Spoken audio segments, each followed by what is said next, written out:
जय सच्चिदानंद। रावण पूर्व जन्म में कौन था? रावण पूर्व जन्म में भगवान का पार्षद था, जय और विजय था, जो भगवान के दरवाजे पर था। बैकुंठ में श्री हरि भगवान के दरवाजे पर रहता था। एक दिन सनकादि ऋषि ब्रह्मा जी की मानस पुत्र हैं, प्रादुर्भाव किए थे सनकादि ऋषि को।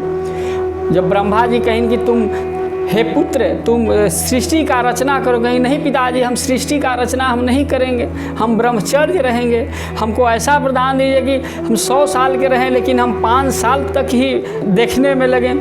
तो कहीं ठीक है, वैसा आयु तुम कहीं भी जा सकते हो, ऐसा कीजिए कहीं भी जा सकते हैं, अतल वितल सुतल रसातल कहीं भी जा सकते हैं, भूलोक स्वर्गलोक महलोक जनलोक तपलोक कहीं भी जा सकते हैं। तब उसे ब्रह्मा जी से वरदान ले लिए थे, कहीं भी हम जा सकते हैं।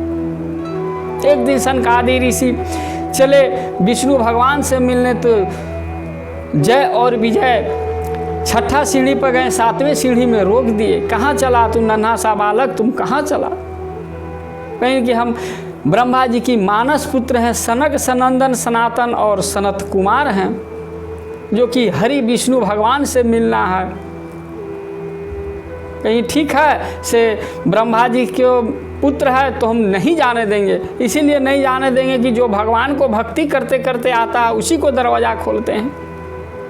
तो छोटा सा बालक है, तब भगवान की कहीं कि नहीं देखो हमको ब्रह्मा बहुत दूर से आए हुए हैं, सनकादि ऋषि कहीं हम बहुत दूर से लालसा से हम आए हुए हैं, तो मुझे जाने दिए। बहुत आग्रह किए, आग्रह जब किए तो भी नहीं जाने दिए। तब सनकादि ऋषि कहने लगे हरि का सच्चा दरबार है ये, इसमें भक्त को रोक देना ये घोर अपराध है। हे पार्षद, भगवान तो परम शांत स्वभाव के हैं, उनसे कोई किसी से दुश्मनी नहीं है और ये हरि सच्चा दरबार है, हमको जाने दीजिए। तो कहीं कि नहीं हम तो बिना आदेश के मेरा अंदर नहीं जा सकते हो। अहंकार हो गया जय और विजय को। तब कहेंगे कि तब बहुत रिक्वेस्ट किए, रिक्वेस्ट के के बाद में भी नहीं जाने जब दिए, तब कहेंगे जाओ तुम काम क्रोध लोभ जहाँ शत्रु निवास करते हैं 3 योनि में तुमको राक्षस कुल में जन्म लेना पड़ेगा। तो यही श्राप दे दिए सनकादि ऋषि। जय और विजय तुरंत पैर पर गिर गए, तो हमको माफ़ कर दीजिए।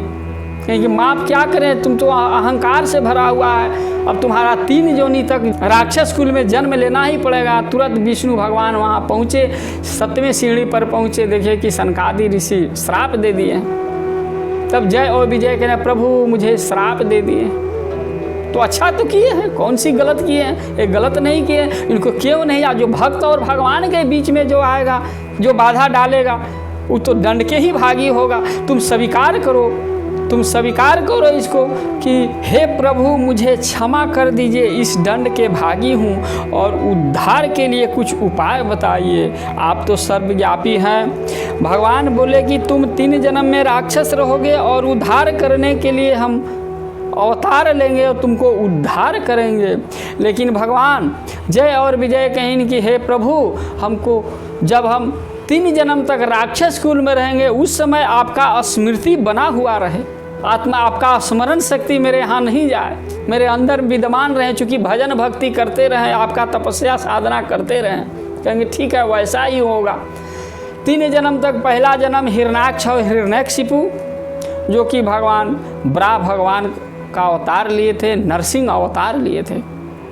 न नर का नायो मृगम नापई नरो विचित्रम, न नर का न पशु का रूप लेके उसको उद्धार किए जय और विजय को। दूसरा जन्म में रावण और कुंभकर्ण बना, उस समय विष्णु भगवान त्रेता युग में रामा अवतार बने, उसको उद्धार किए।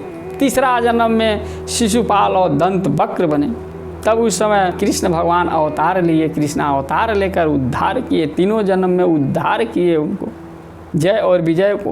फिर तुरंत वो बैकुंठ धाम चले गए, वापस चले गए, 3 जन्म में उद्धार। इसीलिए भक्तजनों अगर छोटा सा गलती कीजिएगा तो आपका सज़ा मिलना ही मिलना है। भगवान की इतना महिमा, 6 मिनट की गलती से 20 साल की सज़ा हो सकती है। 6 मिनट की सत्कर्म करने से भगवान का दर्शन हो सकता है। इसलिए भक्तजन छोटा सा गलती नहीं समझिए कि छोटा सा गलती हम कर लिए। जय और विजय छोटा सा ही गलती सनकादि ऋषि को नहीं जाने दिए थे।